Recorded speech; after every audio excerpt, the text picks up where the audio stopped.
Morning friends, இது உங்கள் friends sports academy. Daily கண்டவர்ஸில் இன்றைக்கி என்ன பார்க்க போகணும்னு பார்த்தீங்கன்னா ஜனவரி 29, 2025 புதன்கிழமை இன்றைக்கி கண்டவர்ஸ் தான் பார்க்க போகிறோம். இதுக்கு முன்னாடி பார்த்தீங்கன்னா நம்ம டெய்லி கண்டவர்ஸ் வீடியோ அப்லோட் பண்ணியிருக்கோம். பார்க்காதவங்க பார்த்து நோட்ஸ் எடுத்து வச்சுக்கோங்க. அது மட்டும் இல்லாமல் நம்மளோட சேனல் சப்ஸ்கிரைப் பண்ணுங்கள், சப்போர்ட் பண்ணுங்கள். முடிஞ்சாலும் உங்கள் ஃப்ரெண்ட்ஸ்லாம் ஷேர் பண்ணுங்கள். நம்மளோட ஃப்ரெண்ட்ஸ் ஸ்போர்ட்ஸ் அகாடமி அப்படின்ற டெலிகிராம் சேனலில் ஜாயின் பண்ணிக்கோங்க. இம்பார்ட்டன்ட் அப்டேட்ஸ்லாம் உங்களுக்கு ஒன்று கிடைக்கும். கரண்ட் அஃபேர்ஸ் பார்க்க முடியுது பார்த்தீங்கன்னா நம்ம அகாடமி சார்பாக 2ஆம் நிலை காவல்துறை இந்தியன் லத்தி அப்படின்னு சொல்லிட்டு 2 டெஸ்ட் பேஜ் வந்து பார்த்தீங்கன்னா லான்ச் பண்ணியிருக்கோம். விருப்பமுள்ள மாணவர்கள் வந்து பார்த்தீங்கன்னா இணைஞ்சிக்கலாம். இல்லை இந்தியன் டெஸ்ட் பேஜில் உங்களுக்கு 60க்கும் மேற்பட்ட தேர்வுகளும் 6000க்கும் மேற்பட்ட வினாக்களும் கிடைக்கும். இதற்கான அட்மிஷன் வந்து பார்த்தீங்கன்னா நடந்துட்டுருக்கு. நான் அந்த பார்த்தீங்கன்னா இந்த பிடிஎஃப் வந்து டிஸ்கிரிப்ஷனில் கொடுக்குற வியூ பண்ணி பாருங்கள். உங்களுக்கு விருப்பம் இருந்துச்சு அப்படின்னா நீங்கள் தாராளமாக அந்த டெஸ்ட் பேஜ் ஜாயின் பண்ணிக்கலாம். அந்த டெஸ்ட் பேஜ் சம்மந்தமாக எந்த டவுட் இருந்தாலும் ஸ்க்ரீனில் தெரிந்த நம்பர் நீங்கள் கால் பண்ணி உங்கள் டவுட் நீங்கள் கிளாரிஃபை பண்ணிக்கலாம். அடுத்து வந்து பார்த்தீங்கன்னா லத்தி டெஸ்ட் பேஜ். இந்த லத்தி டெஸ்ட் பேஜில் மொத்தம் உங்களுக்கு 45க்கும் மேற்பட்ட தேர்வுகளும் 4500க்கும் மேற்பட்ட வினாக்களுக்கும் கிடைக்கும். இதற்கான அட்மிஷன் நடந்துட்டு விருப்பமுள்ள மாணவர்கள் வந்து பார்த்தீங்கன்னா தாராளமாக இணைஞ்சிக்கலாம். சரிங்களா?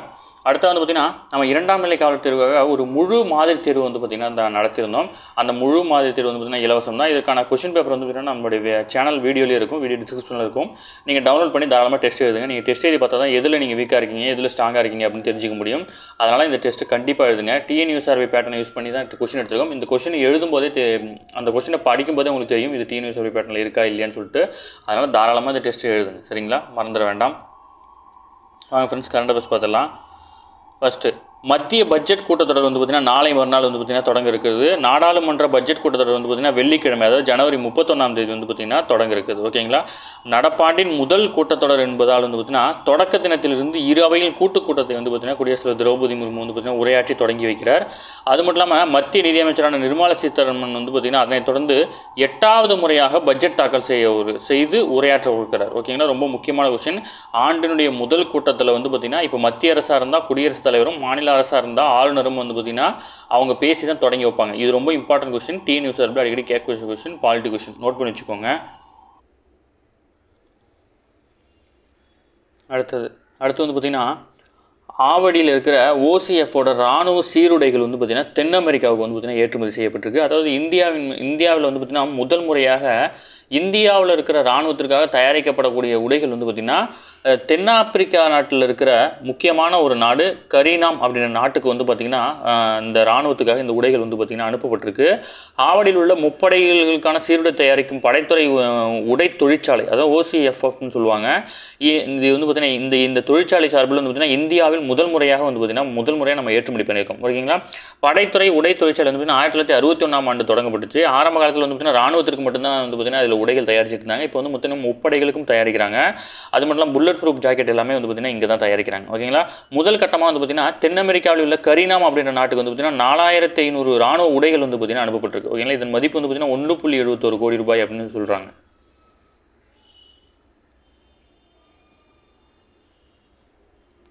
அடுத்து வந்து பார்த்திங்கன்னா திருச்சி அருகே மணப்பாறையில் வந்து பார்த்திங்கன்னா பாரத சாரண சாரணியர் இயக்க வைர விழா பேரணியை வந்து பார்த்திங்கன்னா தொடங்கி வச்சுருக்காங்க. 2000ஆம் ஆண்டில் வந்து பார்த்திங்கன்னா கலைஞர் அவருடைய ஆட்சியில் வந்து பார்த்திங்கன்னா சாரண இயக்க பொன் விழா வந்து நடைபெற்றுச்சு. இப்போ வந்து பார்த்திங்கன்னா வைர விழா வந்து பார்த்திங்கன்னா கொண்டாடுறாங்க. இந்த விழாவை நடத்த வந்து பார்த்திங்கன்னா அரசு 39 கோடி ரூபாய் வந்து பார்த்திங்கன்னா ஒதுக்கீடு இருக்குது. ஒரு பிப்ரவரி 3 வரை அதாவது பிப்ரவரி 3 வரை 7 நாட்கள் வந்து பார்த்திங்கன்னா இந்த வைர விழா வந்து பார்த்திங்கன்னா நடைபெற இருக்குது. நம்ம எக்ஸாம் பாயிண்ட் ஆஃப் வியூவில் பார்த்தா போதும், அதனால் இம்பார்ட்டன்ட் மட்டும் பார்த்துட்டு போகிறோம். அடுத்து வந்து பார்த்திங்கன்னா ஒடிஷா மாநிலம் புவனேஸ்வரத்தில் வந்து பார்த்திங்கன்னா செழித்து வளரும் ஒடிசாவில் தயாரிப்போம் அப்படின்ற வர்த்தக மாநாட்டை வந்து பார்த்திங்கன்னா பிரதமர் தொடங்கி வச்சிருக்காரு. அது மட்டும் இல்லாமல் அதில் வந்து பார்த்திங்கன்னா வேவ்ஸ் மாநாட்டை பற்றி ஒரு குறிப்பு கொடுத்துருக்காரு. வேவ்ஸ் மாநாடு என்ன அப்படின்னா உலக ஆடியோ விஷுவல் மற்றும் பொழுதுபோக்கு, அதாவது இது வந்து பார்த்திங்கன்னா அந்த கலை நிகழ்ச்சி நடத்துகிற மாநாடு. இந்த மாநாட்டை இந்தியா வந்து பார்த்திங்கன்னா அடுத்த மாதம் வந்து பார்த்திங்கன்னா முதல் முறையாக நடத்த இருக்குது. இது முக்கியமான கொஸ்டின். ஓகேங்களா? இந்தியா வேவ்ஸ் மாநாடை முதல்ல அடுத்த மாதம் நடத்திருக்கிறாங்க. அடுத்து வந்து பார்த்திங்கன்னா இன்று வந்து பார்த்திங்கன்னா போக்குவரத்து மற்றும் பாதுகாப்பு வழிகாட்டு செயற்கைகளுடன் GSLV F-15 அப்படின்ற ராக்கெட் வந்து பார்த்திங்கன்னா ஆந்திர மாநிலம் ஸ்ரீஹரிகோட்டாவிலிருந்து பார்த்திங்கன்னா புதன்கிழமை, அதாவது ஜனவரி 29ஆம் தேதி காலை 6:23 மணிக்கு வந்து பார்த்திங்கன்னா விண்ணில் பாய இருக்குது. இது இஸ்ரோ சார்பில் முன்னெடுத்த 100வது ராக்கெட். ஓகேங்களா? முக்கியமான விஷயம், 100வது ராக்கெட் வந்து லான்ச் பண்ணிட்டோம். இதற்காக வந்து பார்த்திங்கன்னா IRNSS வரிசையில் வந்து பார்த்திங்கன்னா 2013 முதல் 18 வரை வந்து பார்த்திங்கன்னா 8 வழிகாட்டு செயற்கைகள் வந்து பார்த்திங்கன்னா ஆல்ரெடி அனுப்பிட்டோம். அதன்படி வந்து பார்த்திங்கன்னா இதற்கு முன்பு அனுப்பப்பட்ட IRNSS-1G அப்படின்ற செயற்கைக்கோளுக்கு மாற்றாக NVS-01 அப்படின்ற செயற்கைக்கோள் வந்து பார்த்திங்கன்னா கடந்த 2023 அனுப்புகிறோம். இப்போ அதுக்கும் அட்வான்ஸாக வந்து பார்த்திங்கன்னா IVS 2 அப்படின்ற செயற்கைக்கோள் வந்து பார்த்திங்கன்னா இஸ்ரோ வடிவமைச்சு லான்ச் பண்ணியிருக்காங்க.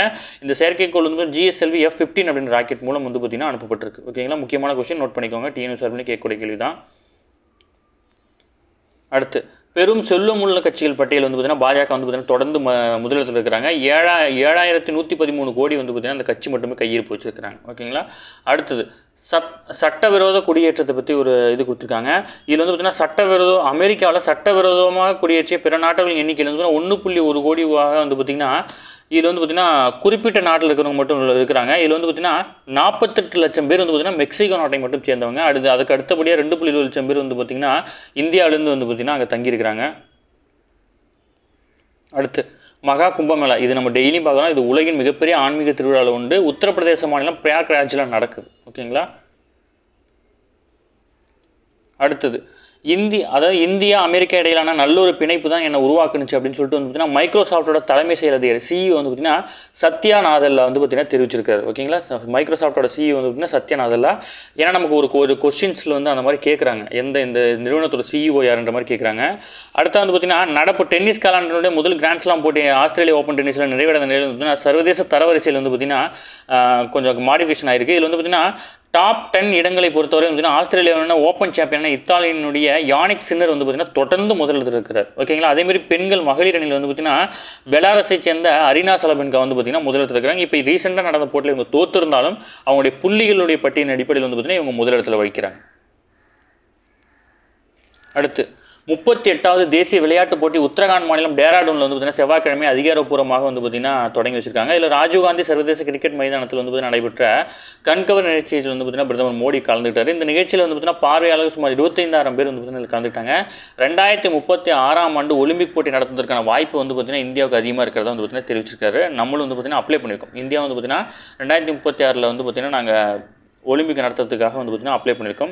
அடுத்த வந்து பார்த்திங்கன்னா விழுப்புரத்தில் வந்து பார்த்திங்கன்னா முன்னாள் அமைச்சர் கோவிந்தசாமி நினைவு அரங்கம் மற்றும் 21 சமூக நீதி போராளிகளுக்கான மணிமண்டபம் வந்து பார்த்திங்கன்னா இவற்றை முதல்வர் வந்து திறந்து வச்சிருக்காரு. திராவிட இயக்க தலைவர்களின் ஒருவரான திகழ்ந்த முன்னாள் அமைச்சர் கோவிந்தசாமி பெருமையை போற்றும் வகையில் வந்து பார்த்திங்கன்னா இந்த உருவச்சிலுடன் கூடிய நினைவு அரங்கம் திறக்கப்பட்டிருக்கு. அது மட்டும் இல்லாமல் 1987ஆம் ஆண்டில் நடைபெற்ற இடஒதுக்கீடு போராட்டத்தில் காவல்துறையினர் துப்பாக்கிச் சூட்டில் உயிரிழந்த 21 சமூக நீதி போராளிகளுக்கான தியாகத்தை போற்றும் வகையில் வந்து 5.70 கோடியில் வந்து பார்த்திங்கன்னா மணிமண்டபம் வந்து பார்த்திங்கன்னா விழுப்புரம் வழுதரெட்டி பகுதியில் வந்து பார்த்திங்கன்னா கட்டப்பட்டிருக்கு. ஓகேங்களா. ஓகே ஃப்ரெண்ட்ஸ், இன்னைக்கு கரண்ட் அஃபேர்ஸ் அவ்வளோதான். தாண்டி எதுவுமே கேட்க வாய்ப்பில்லை. டெய்லி கரண்ட் அஃபேர்ஸ் டெய்லி பார்த்துருங்க. அப்போ தான் மந்த்லி வீக்லி இப்போ கிடைக்கும்போது உங்களுக்கு ஈஸியாக இருக்கும். நம்ம சேனலை சப்ஸ்கிரைப் பண்ணுங்கள், சப்போர்ட் பண்ணுங்கள். முடிஞ்சாலும் உங்கள் ஃப்ரெண்ட்ஸ்லாம் ஷேர் பண்ணுங்கள். நம்மளோட friends police academy Telegram channel வந்து ஜாயின் பண்ணிக்கோங்க. இம்பார்ட்டன்ட் அப்டேட்ஸ் உங்களுக்கு ஒன்று கிடைக்கும். நம்மளுடைய டெஸ்ட் பேஜில் இணையணும் அப்படின்னு விருப்பப்பட்டீங்கன்னா ஸ்க்ரீனில் தெரிந்த நம்பருக்கு நீங்கள் கால் பண்ணி உங்களுக்கு டீட்டெயில் கேட்க முடியும். டெஸ்ட்டை வந்து பார்த்திங்கன்னா இப்போலேருந்து எழுத ஆரம்பிச்சிங்க. அப்போ தான் வந்து நம்ம ஈஸியாக பாஸ் ஆக முடியும். சரிங்களா. Okay, all the best. Thank you friends.